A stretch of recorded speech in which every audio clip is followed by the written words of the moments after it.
You see, we are created in a magnificent vibration, in an absolutely magnificent vibration. Born risk takers. Free. That conditioning takes place after birth. You can change it. It takes guts. It takes goals. Now, do you know something? You're sitting there watching this and you're thinking, by God, I'm going to change something. I always say, keep reminding yourself that you have tremendous reservoirs of potential within you, and therefore you are quite capable of doing anything you set your mind to. You really can. I don't care what the cynics tell you. Quit listening to some of your peers. Now, all you must do is figure out how you can do it, not whether you can or not. When are you going to do it? When are you going to do it? You've got to create a sense of urgency. I'm going to do it right now. If you can see it, you can do it. But the beautiful truth is you can do anything. We got to know there is a place. There is a specific frequency. And if you get on that frequency, you're going to attract what you need to you. This is what it's all about. Why have you been endowed with such awesome powers? If you'll make a committed decision, this I'm going to do. And you don't have to know how. You do not have to know how. The second you make the committed decision, you flip your brain onto the frequency that you have to be on to attract what you have to attract to manifest the thing that you want. If you can see it, you can do it. It's got to be something you want. Wants come from inside. Act like you're already there. Walk, talk, speak, live like you're already there. Don't set a small goal. Don't set something that doesn't really wind your stem. Set it so big it jazzes you. It really gets you going. When something of a very high nature resonates with the very high side of you, you'll know it. You'll know it. You will feel it. Feeling is conscious awareness of vibration. The only prerequisite, do you want it? Not do you need it, not could you do it. The only prerequisite is, do you want it? Take the lid off your marvelous mind and dream. For goodness sake, give yourself the right to do that. Get your analytical mind out of the way. Put it in your pocket for a while. All you're doing is exploring, daydreaming. What did Lawrence say? All men dream, but not equally. Those who dream by night in the dusty recesses of their mind waken the day to find that it was vanity. But the dreamers of the day are dangerous men, for they may act their dream with open eyes to make it possible. This I did.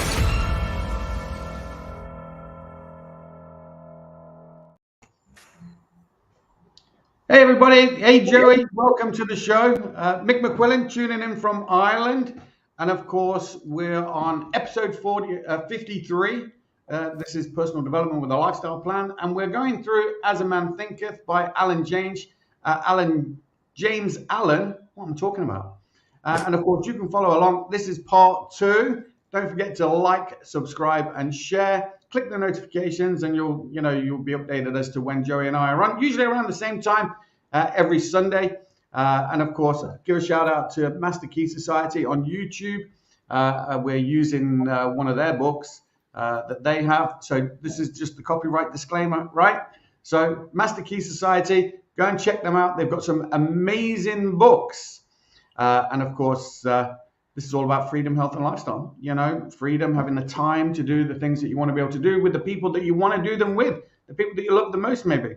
You know, health, of course, we're talking about physical health, mental health, and of course, financial health. You know, you want to have, you want to be able to move around, you want to be able to think and feel great, and you want to be able to, you know, have some money so that you can buy some nice things for not just yourself, but, you know, to be able to live a lifestyle with purpose and make a difference in other people's lives.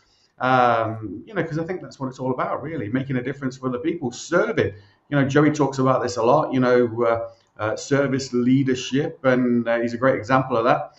I'm sure we'll hear from Joey in a minute. But look, don't forget, like, subscribe, share. And of course, we're going to get into a no limits, transform your life, from the inside to the outside, right? Joey, welcome. Great to see you again, buddy. Great call yesterday. I did catch the last 15, 20 minutes of it. How are you? Yeah, very good, Mike. Very grateful to be here. Another episode, 53. So happy and grateful that we are partnership on this journey and collaborate in a lot of ways, sharing our wisdom, our experience, and the growth and the learning that we get from our community and also the environment that we surround ourselves with. We are love to giving back in some form and shape, and this is the way we want to give back and encourage the people that are watching this, whether currently or replay, that there's a lot of good information out there and a lot of mentors and coaches that we surround ourselves with, and we are grateful that some of them are no longer with us, God bless them, but some are still with us and they pass on their knowledge to us, and it's our duty to make sure that we pay it forward. I nearly blew my head off there. I had to mute quickly. I would have, you had your sound up too loud. That would have been a little bit hard, especially if you're listening with earphones. Well, listen, look, Joey, obviously we're going through part 2, or the second part of the As a Man Thinketh. Do you have any quick recaps on last week?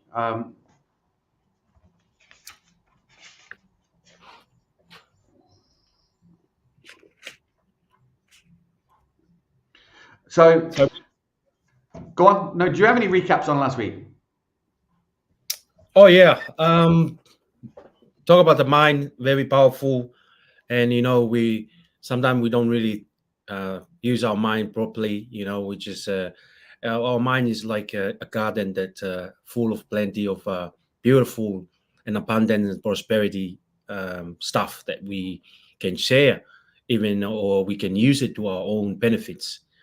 But it takes time to cultivate. It takes time to watering them and make sure we weed out the bad, the things that doesn't add value to our life and our mind.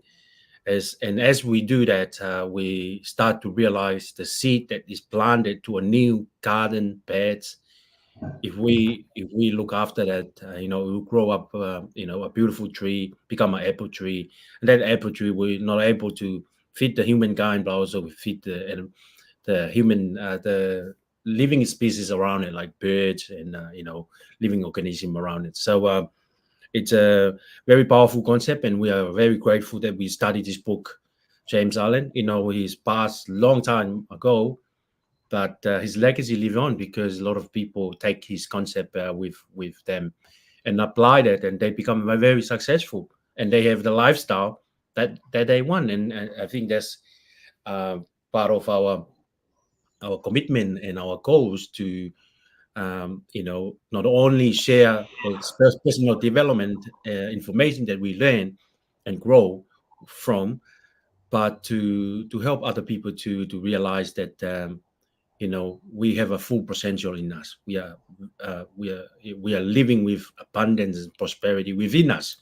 It's all a matter of training our mind to live out that potential to the full, and we go out there and live the best life that we can, even the lifestyle that we have, the thing that we want in life. Travel, the car that we want to drive, the house that we want to live, the vacation that we want to take anytime, anywhere, and whoever we want to take it with. And that's the purpose of doing this program, is to share with you and each and everyone that watching this and listen to this,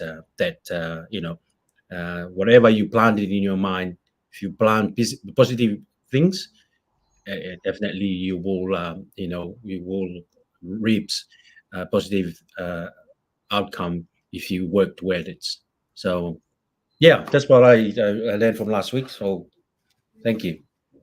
Damn, we don't need to do any more. That's it, we're done. To be honest,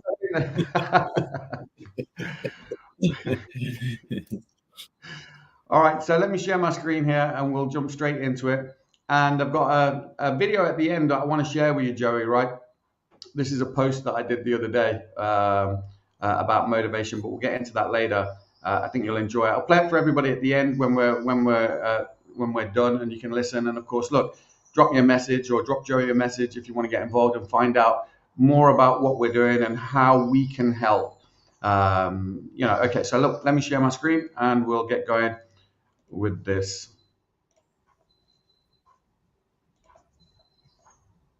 Effective thought on health and the body. The body is the servant of the mind. It obeys the operations of the mind, whether they be deliberately chosen or automatically expressed. At the bidding of unlawful thoughts, the body sinks rapidly into disease and decay. At the command of glad and beautiful thoughts, it becomes clothed with youthfulness and beauty. Disease and health, like circumstances, are rooted in thought. Sickly thoughts will express themselves through a sickly body. Thoughts of fear have been known to kill a man as speedily as a bullet, and they are continually killing thousands of people just as surely, though less rapidly. The people who live in fear of disease are the people who get it. Anxiety quickly demoralizes the whole body and lays it open to the entrance. Just quickly on that, Joe, it was talking there about, how thoughts can kill a man. Now, I heard a story years ago, well, a couple of years back now, I heard a story. I can't remember who it was. I think it was the guy called the Millionaire Maker. I don't know if you've ever heard of him, but he was back in the 60s. I think it was Jim. He was Jim Rome's mentor, right? And he told a story about how in the, before World War One, maybe it was, a long time ago, but the American Medical Society, if there was a condemned man, right? If you were condemned to death for whatever reason, you did something, the medical society could take that person and perform experiments on them. And they had about 6 guys that were all convicted, for the death penalty. They took these people, and one by one, they tied them to a table, blindfolded them, and told them that they were going to drain the blood from their body. And what they did was, so they tied them to this table, they blindfolded them, then they stuck a needle in them like a little pin, and then using a bucket and a pail of water, they poured the water out, and they convinced that person that the blood was draining from their body. And every one of the 6 people that they performed the experiment on, they all died without losing one single drop of blood. Now that is the power of the mind, right? So you want to take it more, you want to take your mind seriously, right? You want to take your thoughts seriously. Did you ever hear that story before? No, but I heard a different story version of it. A man worked on a refrigerator, and then Yes. he got locked himself inside, and then he thought there's something wrong with the refrigerator. It's getting cooler and cooler, but the refrigerator was never been changed in temperature. It was stayed the same, and because he was thinking there's something wrong with the refrigerator, he's gonna die inside. No one's gonna come and open the door, and he started writing letters on the wall, and about I'm breathing now. And one state he said, I'm breathing my last breath. And when the rescue get in to get him, he's already passed away. But they realized the fridge was not, have a malfunction. It was worked normally, but because his mind, when he realized he locked himself inside the fridge, he thought it's, he's going to die. And then because he was thinking, that's all he's thinking, he's going to die. Unfortunately, he was dying. It's true, John. Yeah, no, I've heard that story too. Yeah, that's a good one. So I think it just goes to show that the importance of, of how you think. Do you know what I mean? Like, you can think yourself, well, or you can think yourself sick. And that's what this is getting into. So, I suppose we better get back to it. Right. Okay. Of disease, while impure thoughts, even if not physically indulged, will soon shatter the nervous system. Strong, pure, and happy thoughts build up the body in vigor and grace. The body is a delicate and plastic instrument, which responds readily to the thoughts by which it is impressed, and habits of thought will produce their own effects, good or bad, upon it. Men will continue to have impure and poisoned blood, so long as they propagate unclean thoughts. Out of a clean heart comes a clean life and a clean body. Out of a defiled mind proceeds a defiled life and a corrupt body. Thought is the fount of action, life, and manifestation. Make the fountain pure, and all will be pure. Change of diet will not help a man who will not change his thoughts. When a man makes his thoughts pure, he no longer desires impure food. Clean thoughts make clean habits. The so-called saint who does not wash his body is not a saint. He who has strengthened and purified his thoughts does not need to consider the malevolent microbe. If you would protect your body, guard your mind. If you would renew your body, beautify your mind. Thoughts of malice, envy, disappointment, despondency rob the body of its health and grace. A sour face does not come by chance. It is made by sour thoughts. Wrinkles that mar are drawn by folly, passion, and pride. I know a woman of 96 who has the bright, innocent face of a girl. I know a man well under middle age whose face is drawn into inharmonious contours. The one is the result of a sweet and sunny disposition. The other is the outcome of passion and discontent. As you cannot have a sweet and wholesome abode unless you admit the air and sunshine freely into your rooms. So a strong body and a bright, happy, or serene countenance can only result from the free admittance into the mind of thoughts of joy and goodwill and serenity. On the faces of the aged, there are wrinkles made by sympathy, others by strong and pure thought, and others are carved by passion, who cannot distinguish them. With those who have lived righteously, age is calm, peaceful, and softly mellowed, like the setting sun. I have recently seen a philosopher on his deathbed. He was not old except in years. He died as sweetly and peacefully as he had lived. There is no physician like cheerful thought for dissipating the ills of the body. There is no comforter to compare with goodwill for dispersing the shadows of grief and sorrow. To live continually in thoughts of ill will, cynicism, suspicion, and envy is to be confined in a self-made prison hole. But to think well of all, to be cheerful with all, to patiently learn to find the good in all, such unselfish thoughts are the very portals of heaven. And to dwell day by day in thoughts of peace toward every creature will bring abounding peace to their possessor. Thought and purpose. Until thought is linked with purpose, there is no intelligent accomplishment. With the majority, the bark of thought is allowed to drift upon the ocean of life. Aimlessness is a vice, and such drifting must not continue for him who would steer clear of catastrophe and destruction. They who have no central purpose in their life fall an easy prey to petty worries, fears, troubles, and self-pityings, all of which are indications of weakness, which lead, just as surely as deliberately planned sins, though by a different route, to failure, unhappiness, and loss. For weakness cannot persist in a power-evolving universe. A man should conceive of a legitimate purpose in his heart and set out to accomplish it. He should make this purpose the centralizing point of his thoughts. It may take the form of a spiritual ideal, or it may be a worldly object. According to his nature at the time being, which whatever it is, he should steadily focus his thought forces upon the object, which he has set before him.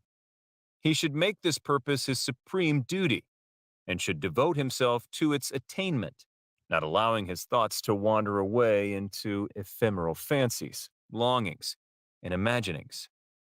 This is the royal road to self-control and true concentration of thought. Even if he fails again and again to accomplish his purpose, as he necessarily must until weakness is overcome, the strength of character gained will be the measure of his true success. And this will form a new starting point for future power and triumph. Those who are not prepared for the apprehension of a great purpose should fix the thoughts upon the faultless performer of their duty, no matter how insignificant their task may appear. Only in this way can the thoughts be gathered and focused, and resolution and energy be developed, which being done, there is nothing which may not be accomplished. The weakest soul, knowing its own weakness and believing this truth, that strength can only be developed by effort and practice. Will, thus believing, at once begin to exert itself and, adding effort to effort, patience to patience, and strength to strength, will never cease to develop, and will at last grow divinely strong.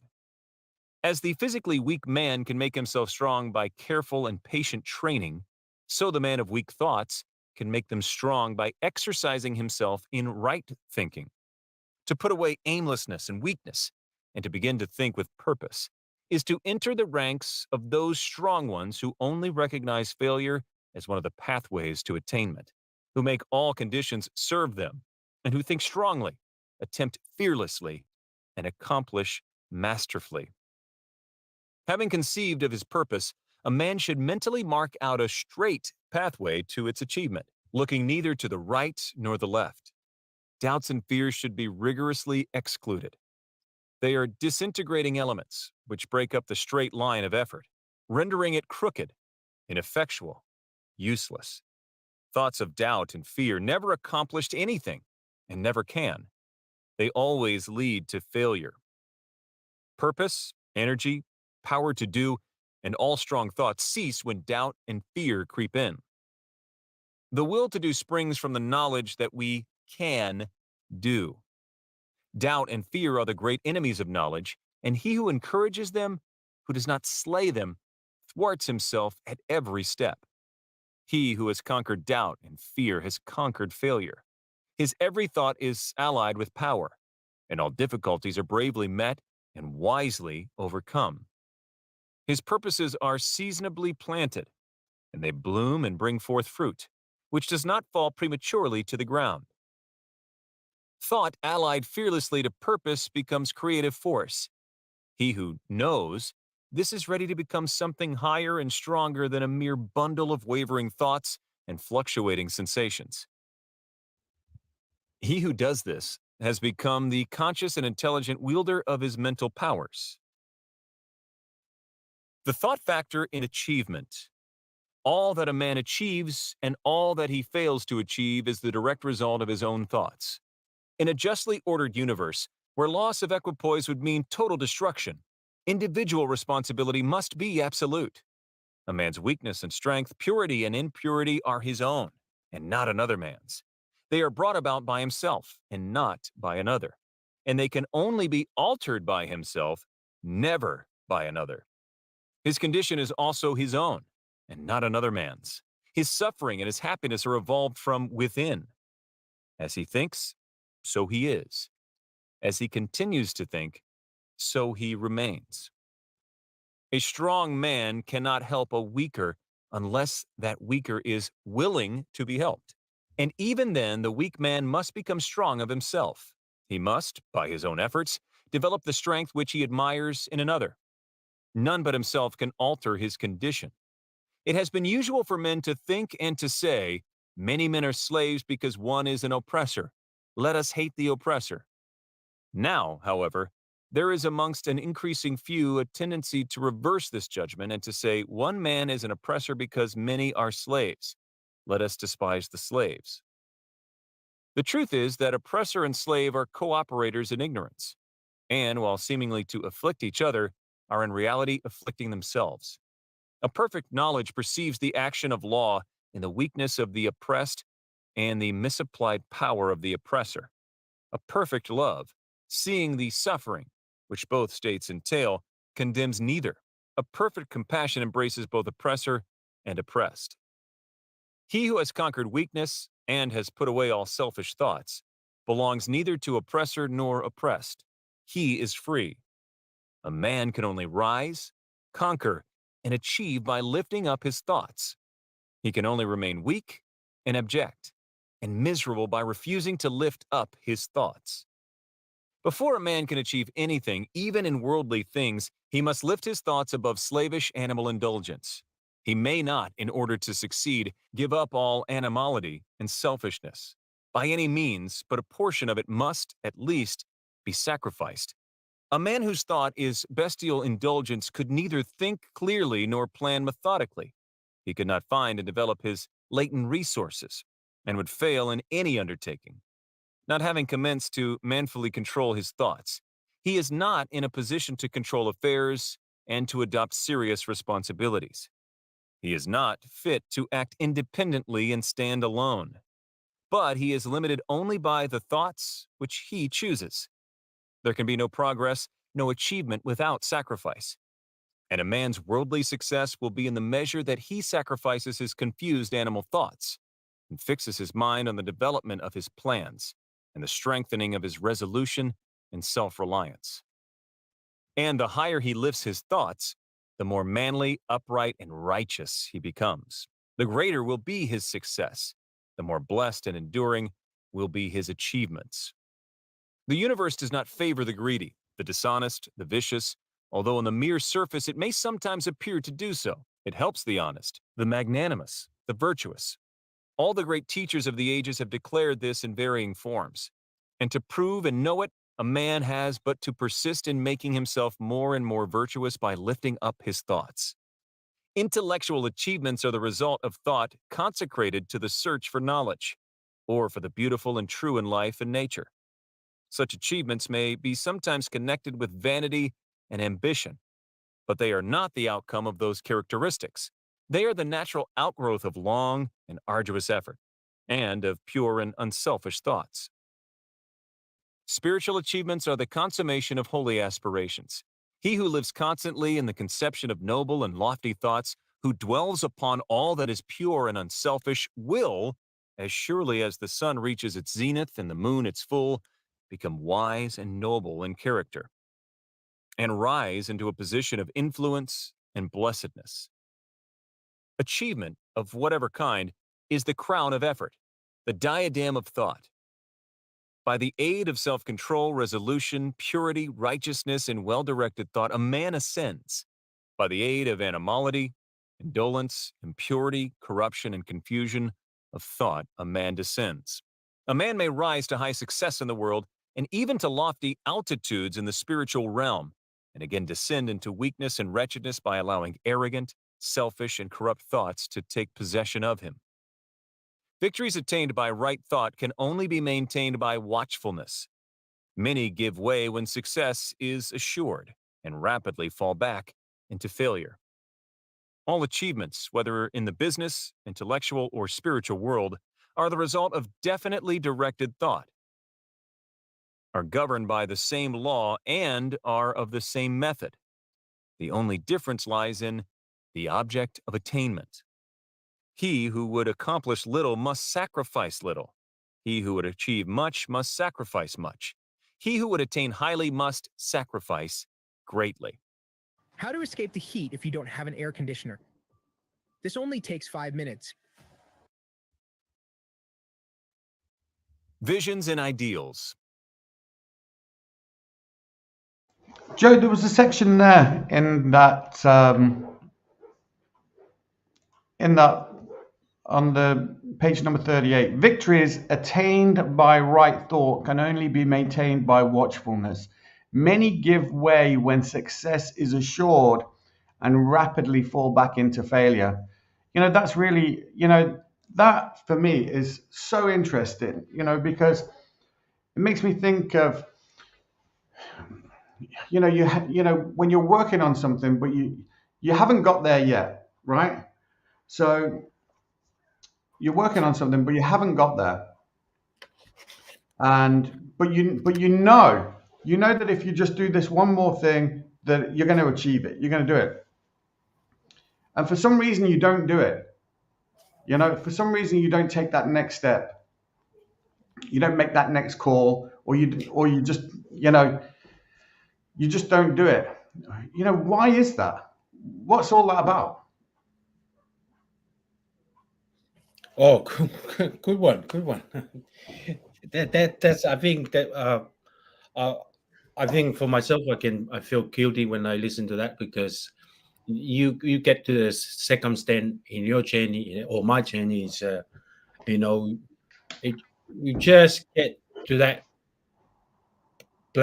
plateau, and then you think, that's enough for me. That will do. But if you push a little bit and just make the extra call, make the extra reach out or follow up, that will break the game, but because that part of us as a human being, we are kind of like procrastinating, didn't want to push through the barrier. And but because when the mind it's not thinking right, or it just pause for a while, and that's how it kind of like hold us back. But because when we develop our mind to be very strong, and I think Navy SEAL and people in the army, they kind of like it in a high level SAS, maybe in UK, they develop their mind to push through that level. So as us as a human being, we just kind of like we just get to a point which is oh, I can do it tomorrow. Then I just you kind of like you backing out from that moment or that challenge or that time that will allow you to elevate to the next level. But because you didn't follow through or didn't want to push through, there's something in your mind that you need. For me, it's all come back to your philosophy, to what you believe in, and what is your why are you doing this in the first place. And that's why a lot of people, we hear that you always go back to your why. Ask yourself when you get to that point and said, I'm done for today, but if you can ask why I'm doing this, maybe I have a sick child that I need to support, or I need a roof on my for my family. That will allow you to refocus and reset. Okay, I'm gonna follow up the last time, and just do the little bit, do the extra 1%. So that's how I see it, Mike. No, Joe, you're making a lot of sense, and I suppose I think anybody who is in business for themselves probably has experienced that. I know I certainly have. Where you're building something and you reach a position of success, or what you perceive to be success, and then rather than kind of going forward and moving on and taking the next step, you kind of sit there for a little while. You kind of sit there, and some of that is because you're afraid of losing what you've just achieved. You're afraid of losing it, so you stay there. Do you know what I mean? And you don't progress, you don't move on. And it takes something to influence you or to inspire you to go again. So look, I kind of get it. This book is so interesting, because the last paragraph on page 38. He who would accomplish little must sacrifice little. He who would achieve much must sacrifice much. He who would attain highly must sacrifice greatly. And that's quite true, Joe. There are sacrifices that you have to make. There's a cost, there's a price that you have to pay, isn't there? In anything that you do, and that cost can be time, it can be finance. If you're doing advertising and things like this, there's a price that you have to pay. There's a risk that you have to take, and there's a sacrifice that you have to make. I sound like a poet, but I'm not, right? But it's just honest. You have to put effort. Like, you're sacrificing your time. I'm sacrificing my time to be here with you to do this. And both of us could be off doing something else for sure. Do you know what I mean? But but obviously we're making this sacrifice because my belief is that it's going to personally benefit me. Change the way that I think, to help improve me, to give my week a great start to the week, to kick off my week in a certain way, to refocus me. So you make sacrifices all the time. In fact, we all make sacrifice. If you've got a job, you're making a sacrifice, because you're going to that job, you're trading your time for money. That's a sacrifice. Do you know what I mean?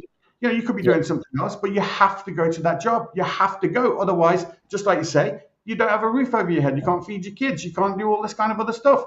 So we all have sacrifices to make. It's whether or not you're prepared to, if you want to change your life in such a way, you want better out of life, you want better things for your kids, you want better education for your kids or whatever else, unless you're prepared to make sacrifices, nothing's going to change. You're going to have the same thing tomorrow and the day after and the day after and the day after. But yet, he talked about earlier on about, having these lofty thoughts and things like this, and just wishing that things are going to be different. You can't wish it, you have to do it. You have to do something different, Yeah. So it's definitely worth studying this book, Joe. Definitely worth studying it. Very true. I like to go back to the effect of thought on health and body, if you don't mind. Yeah. Very interesting, very interesting, because I used to, my old man, for me now he passed away, but his knowledge and wisdom was always, I really admire about him. My mom was like into nutrition, mix up stuff and give it to us to drink it before breakfast and every day. And my dad used to say, when it come to eating with your knowledge, don't eat it with your taste or your stomach, and I see when he first said the body is the servant of the mind, and it's so true. Nowadays we change it around. In our society today, we change it around that concept. We change it around. The mind is the servant of the body. But if we take a look, that's why they mentioned something about eating healthy. It will help, but it doesn't fix the whole thing, because if your mind doesn't think about that you need to look healthy, feel better, move better, it won't, because it's only take you a little while time, and you eat healthy, and then you reverse back to your old way of the way you're eating, because you're not controlling by your mind, you control by your stomach. And when it's come to that concept, I was laughing to myself. I said, so true, because the stomach and everything below our mind, our head, where our thinking is, should be controlled by here, not controlled by the stomach and our taste and stuff like that. So very interesting concept. But there's a lot of way, like when in Sunday school, I in church, one of the things that I saw, that people like want the Bible and the Word of God to be the servant to them, to what they need, instead of them aligning their life according to Word of God. Do you know what I mean? So and this concept here is so true, because nowadays society we reverse that one instead of the body to be the servant of the mind. Now most of the people nowadays, including myself, our body, my stomach is more try to take control of what I'm thinking of, and that's why interesting you talk about that, Joe, because in the book by Dr. Joe Dispenza, How to Break the Habit of Being Yourself, he actually talks about how the body has taken over the mind. Yeah, in a sense, the habitual things that you do with your body, and so if you have that feeling that you maybe you feel a sensation in your tummy, and then you think, oh, I'm hungry. Do you know what I mean? So, but really it's the other way around. Your thoughts control your feelings, but we let our feelings control our thoughts. This is what you're talking about, and it's so true. And to be honest, once you understand that, there's peace in that. Do you know what I mean? There's because you can catch yourself in the act, and that's where he's talking about, those clean habits make clean thought, or clean thoughts make clean habits,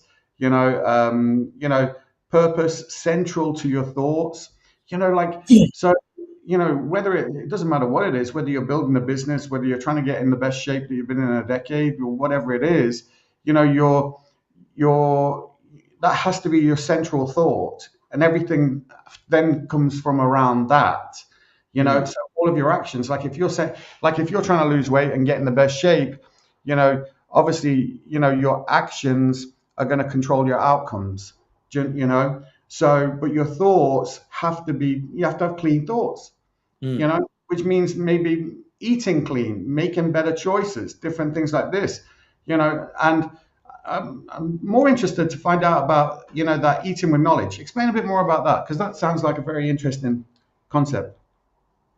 I think when we grow up, we just eat until we, lay down on the floor and just, what do you call when you overfull, bloating and stuff like that. And that's why my dad, I noticed my dad always, he eat more frequently, but little. He like to come and eat a little bit, and then he will go and do his work, and then you see him sit down and eat a little bit.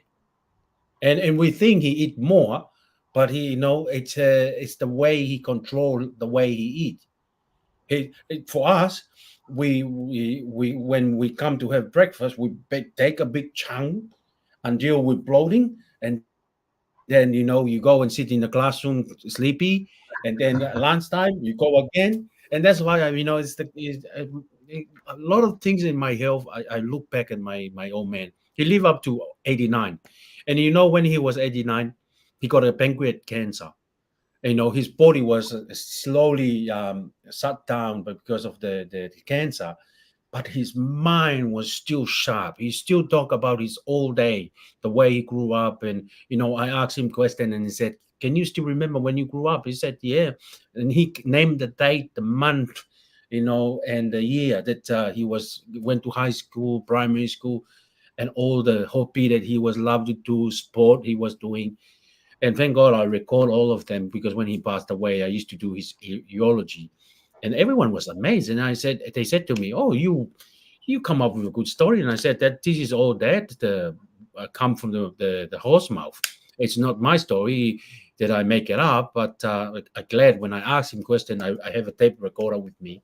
I record it and I noticed down the things that, but he was, and I always admired it, and I always remember and look back at the way he is, the way he was sharing his wisdom with us. It's when we study those kind of book, some of the thing that it's mentioned here, it's a reflection of the environment I grew up and the people that I used to surround, that I come from, and my parents. So my dad was one of those things that when it come to mind, mainly use your mind wisely. He always read. He never really watched. He only watched football. Because he was playing football when he was.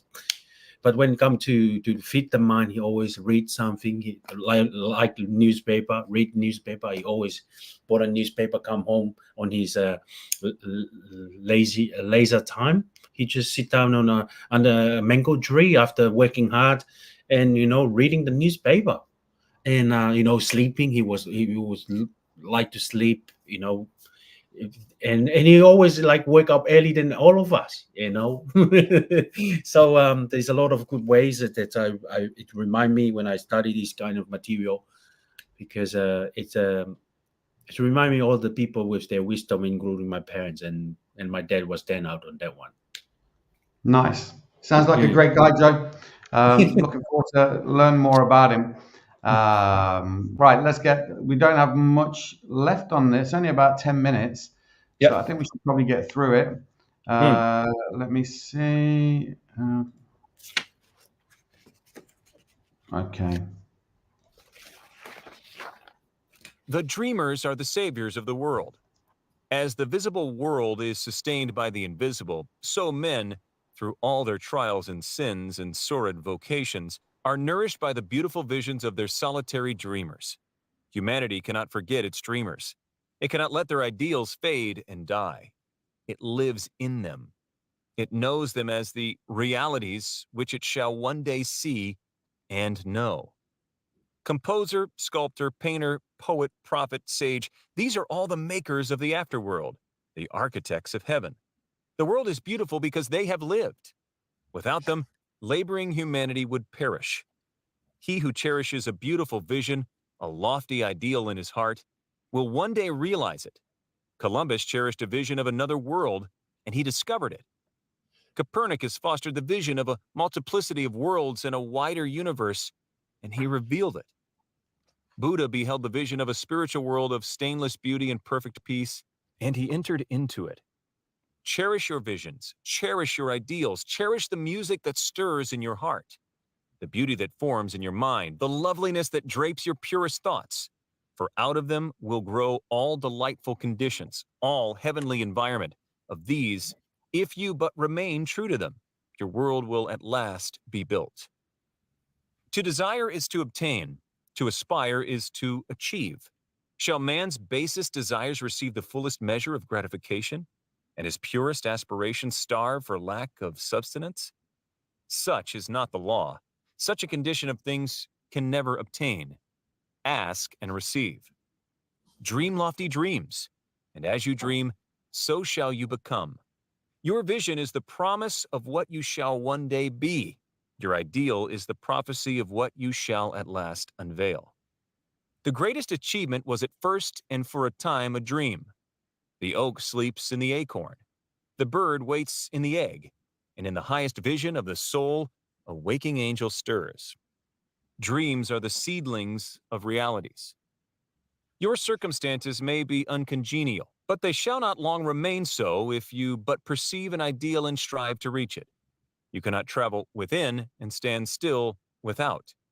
Here is a youth hard-pressed by poverty and labor, confined long hours in an unhealthy workshop, unschooled and lacking all the arts of refinement. But he dreams of better things. He thinks of intelligence, of refinement, of grace and beauty. He conceives of, mentally builds up, an ideal condition of life. The vision of a wider liberty and a larger scope takes possession of him. Unrest urges him to action, and he utilizes all his spare time and means, small though they are, to the development of his latent powers and resources. Very soon, so altered has his mind become that the workshop can no longer hold him. It has become so out of harmony with his mentality that it falls out of his life as a garment is cast aside. And with the growth of opportunities which fit the scope of his expanding powers, he passes out of it forever. Years later, we see this youth as a full-grown man. We find him a master of certain forces of the mind, which he wields with worldwide influence and almost unequaled power. In his hands, he holds the cords of gigantic responsibilities. He speaks, and lo, lives are changed.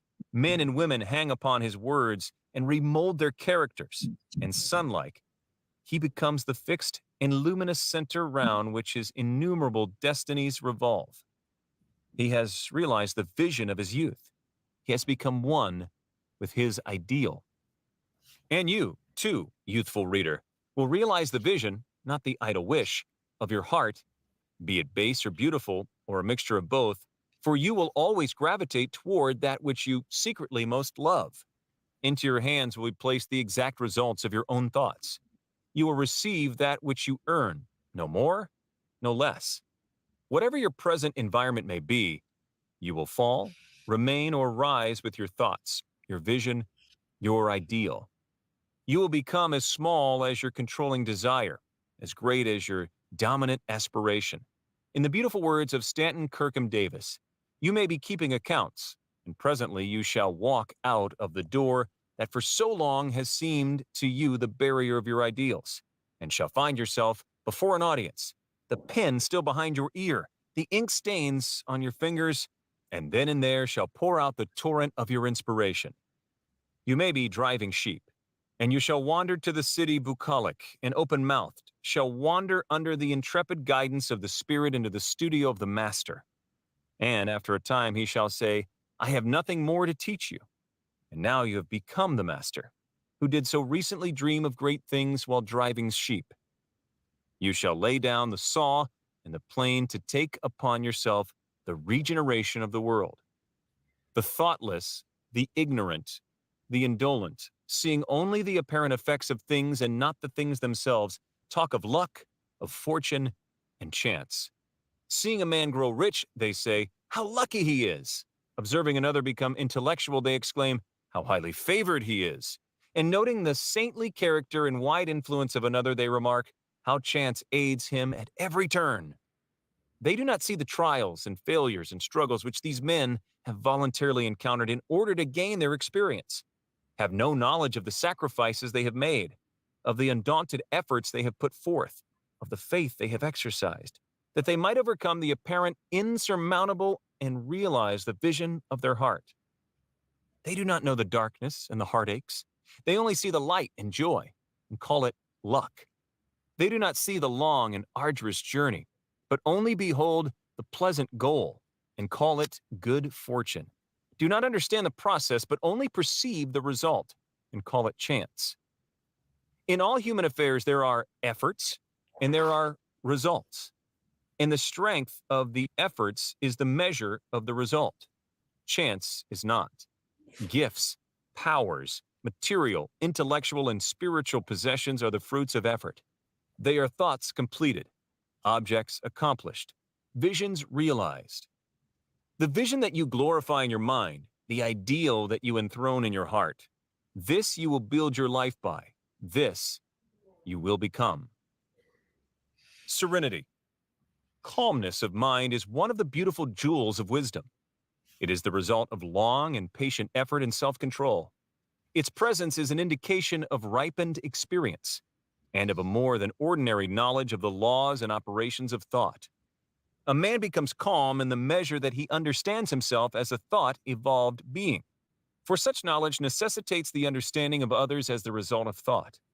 And as he develops a right understanding and sees more and more clearly the internal relations of things by the action of cause and effect, he ceases to fuss and fume and worry and grieve, and remains poised, steadfast, serene.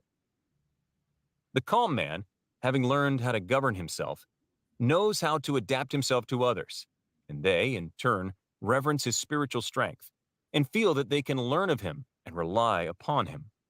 The more tranquil a man becomes, the greater is his success, his influence, his power for good.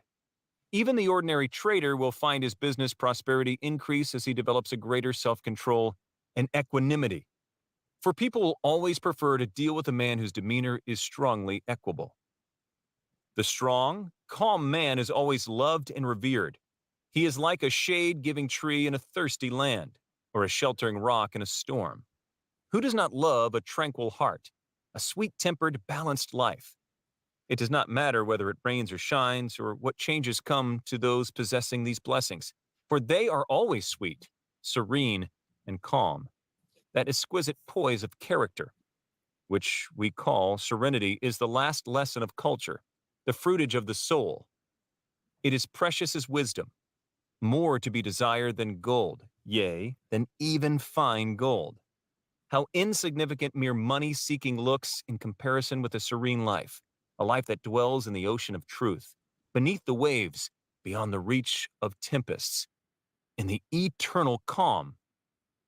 How many people we know who sour their lives, who ruin all that is sweet and beautiful by explosive tempers, who destroy their poise of character and make bad blood. It is a question whether the great majority of people do not ruin their lives and mar their happiness by lack of self-control. How few people we meet in life who are well-balanced, who have the exquisite poise which is characteristic of the finished character. Yes, humanity surges with uncontrolled passion, is tumultuous with ungoverned grief, is blown about by anxiety and doubt. Only the wise man, only he whose thoughts are controlled and purified, makes the winds and the storms of the soul obey him. Tempest-tossed souls, wherever ye may be, under whatsoever conditions ye may live, know this: in the ocean of life, the isles of blessedness are smiling, and the sunny shore of your ideal awaits your coming. Keep your hand firmly upon the helm of thought. In the bark of your soul reclines the commanding master. He does but sleep. Wake him. Self-control is strength. Right thought is mastery. Calmness is power.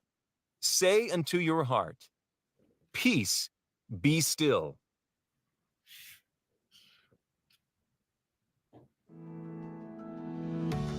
Because healthcare workers deserve to I want work to in give a a place that cares shout for them. out to the Master Key Society, their YouTube channel. Go and check them out. They've got some amazing books. Like Joey, some of that, like obviously that's written a long time ago, 1903, I think that book was written. And, some of it is a little bit difficult to understand with all the ye and yay and this and that and all that kind of stuff. But it is a short book, right? I think it's like 50 minutes long. I would recommend, you can get a copy of it. In fact, the link is in the description where you can download a PDF version of it, print it out, and it's definitely worth studying because each one of those paragraphs, there's so much intention in that message about how to think and the thinking in certain ways, and it's worth studying. It's worth studying. Even if you just read a chapter, not a chapter, but just a paragraph a day, and just thought about it, spent a bit of time thinking about it and what it actually means. There's no doubt that, towards the end there, that serenity section where he's talking about calmness and, not losing your temper. And, that was me, 30 years ago, that was me. Do you know what I mean? But that's what happens when you've got red hair. That's what they tell you, right? But as you get older, maybe a bit more wise, you're able to control, your emotions. And there's no doubt that reading these books, certainly The Magic of Thinking Big, Think and Grow Rich. I love the book The Science of Getting Rich, even though, I'm not sure that's about money. I think, all of these books all have a similar kind of theme, and it's all about thoughts. It's all about thinking and purpose. Creating a purpose, having a purpose, whatever your purpose is. Like I'm fairly certain that your purpose isn't to go to work Monday through Friday. That's just a job. It's not your purpose. There's something bigger planned for you, and you have to figure out for yourself what that is, but yeah. So Joey, I think, what are your thoughts on it? I just go with the one of the last sentence in the vision and ideals. It said the vision that you glorify in your mind, the ideal that you enthrone in your heart, this you will build your life by. This you will become. And I really, really like this phrase because it's whatever you glorify in your mind, you keep telling yourself, I am abundance, I'm prosperity, I'm rich, I'm going to help a lot of people. Those ideal you glorify in your mind, it's like when Bob said, you tell a lie to yourself so many times, it will become a truth one day. And that's the ideal, the vision that you want to feed your mind with, who you want to become one day, and who you see yourself in the future, maybe in 1 year, 5 years, 10 years, 20 years. It's very important that you keep glorify that mind, keep entertainment that idea in your mind, because when it's connect from your mind to your heart, that's when you just block out all the noises of whatever people saying. And we done this kind of thing before, it never happened, this is this, because your mind is it's full of ideal that you glorify them daily, and this is what you see in the future. And I wrote a post of one of my posts that while I was waiting for the call last night, because even though it was 2 a.m. in the morning, but it something clicked in me. And I used to be in a church fundraising. I used to run the youth church youth for 2 years, and I used to heavily involve the church. And normally on the weekend, either I'm in the church singing practice, or fundraising, and even some kava party. Kava is the drink. It's like our beer as for the islanders, but it's we use it for socialize. You never tested for alcohol present on those kind of drink, but the more you drink it, is you feel like the tongue is numb and your body starts to shaking like a zombie. So but that's how I normally read on the weekend. I away from my family, sitting there in the cover party, you know, talk to people and socialize. But you know, for things change in my journey. And while I was waiting, I said to myself, now, because I have a vision in my mind that I want to help as much people that I can, and I want to leave a generation legacy when I leave this world, because I want to help as much people as I can, and you know, I want abundance and prosperity for my family. You know, I want to travel more. You know, I want to have more, be more, and do more in life. Things have changed, you know, because of what I've been thinking all day long. You know, I stay up late because I want to be part of this training to keep glorifying and keep um, cultivating my mind, my skill, my wisdom, so that I can achieve. And you know, this phrase really touched me. You know, it's so true. You know, I heard it before. Someone said it before. It said that the vision that you glorify in your mind, the ideal that you've enthroned in your heart, this is you. This you will build your life by. This you will become. But the person who said it before, I have to share with you. I heard it from someone else.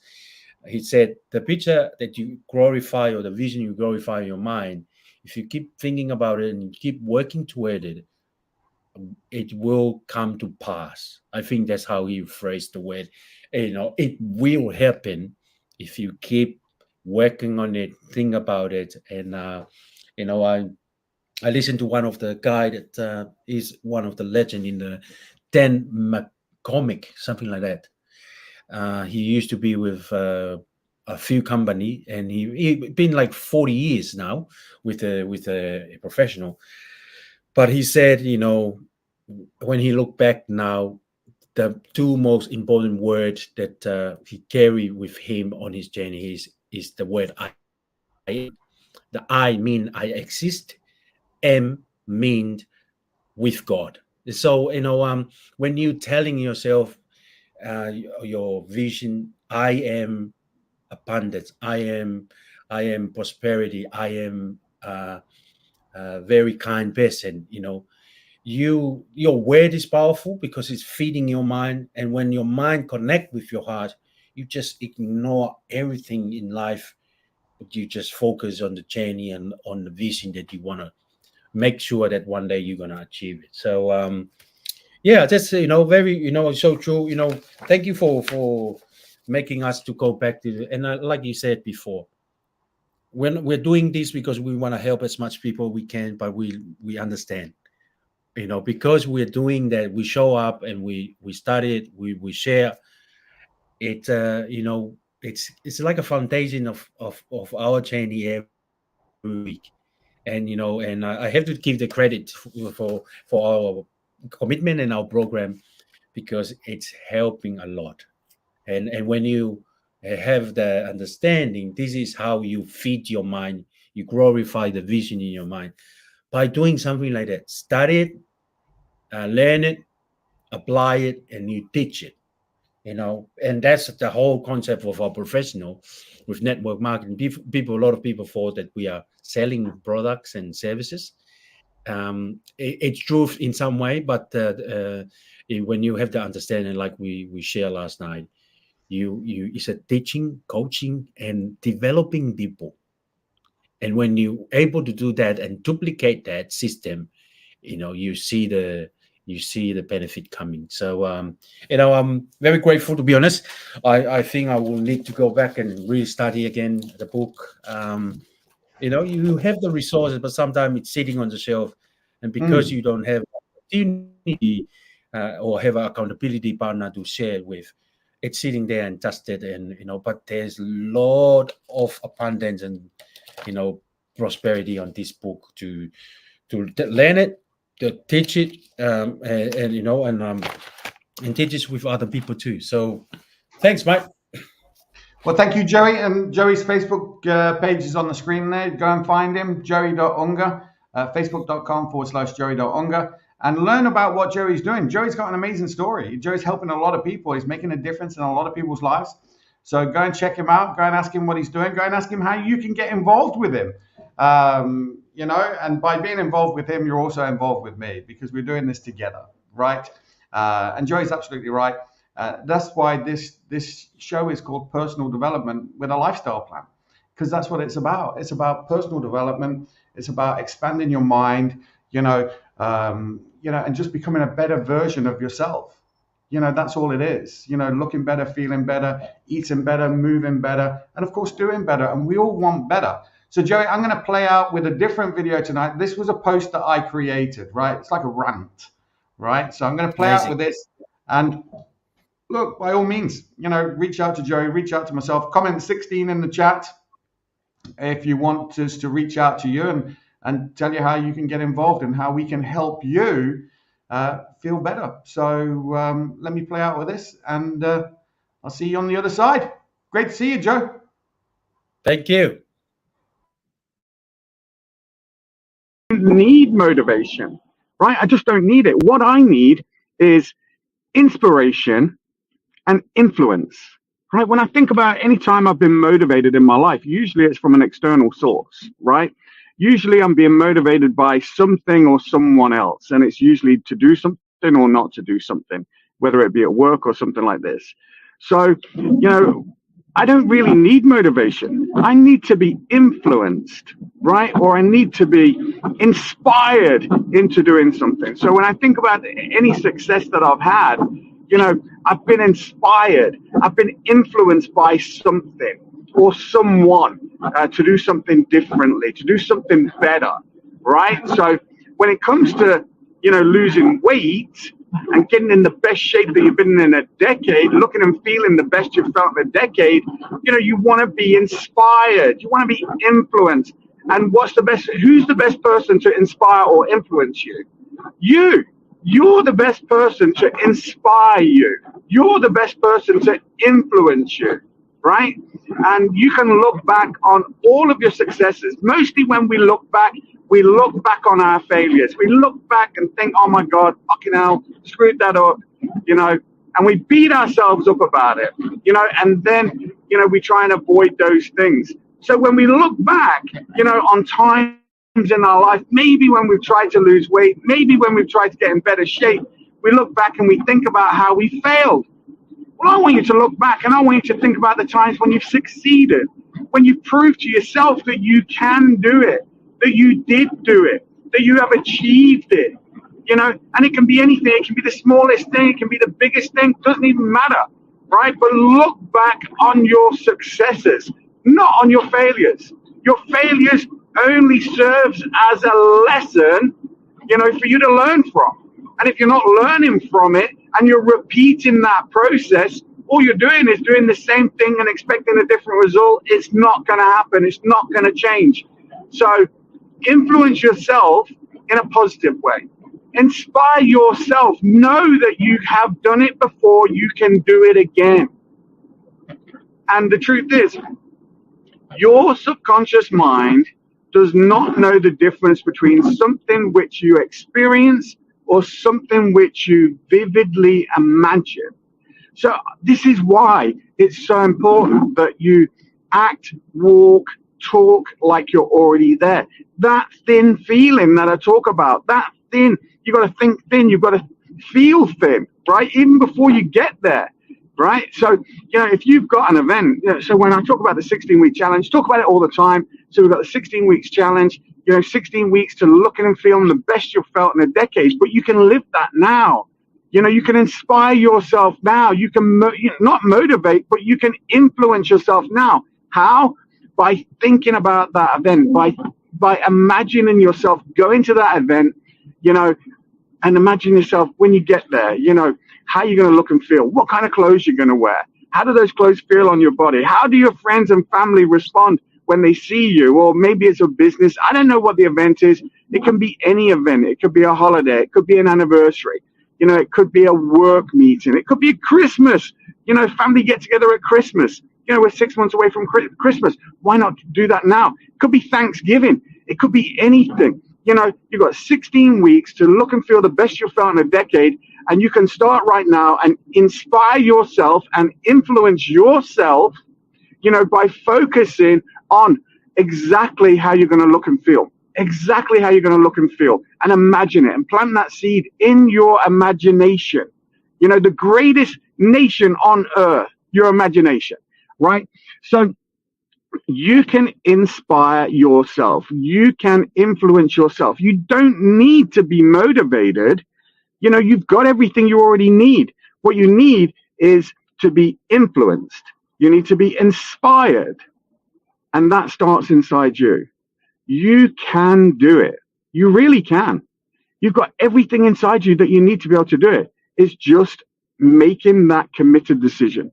And I'm going to encourage you to do that today. Make a committed decision, inspire yourself, influence yourself. Don't be influenced by circumstance. Don't be influenced by the past. You know, this does not inspire you. You know, certainly past failures, don't be influenced by those things. Oh, I can't do it. If you say you can, or if you say you can't, you're absolutely right. I'm saying you can do it. I'm saying you can achieve it. I'm saying that in the next 16 weeks, you can get in the best shape that you've been in a decade. You can look and feel the best you felt in a decade. And I'm saying that you can do it. It just takes you to influence and inspire yourself. That is it. That's it. You know, like if you want to be free, you know, you've got to be the best me that you can be. Not the me that everybody else thinks you are. Not the me that your mom and dad think you are. Not the me that your parents want you to be. Not the me that your friends, you know, want you to be. But the me you want to be. That's what you have to be. You know, you have to be you and the best version of you. And you have been there before. And if you're not there now, it's because you're choosing not to be there. You know, you're settling for second or third place. You know, you're better than that.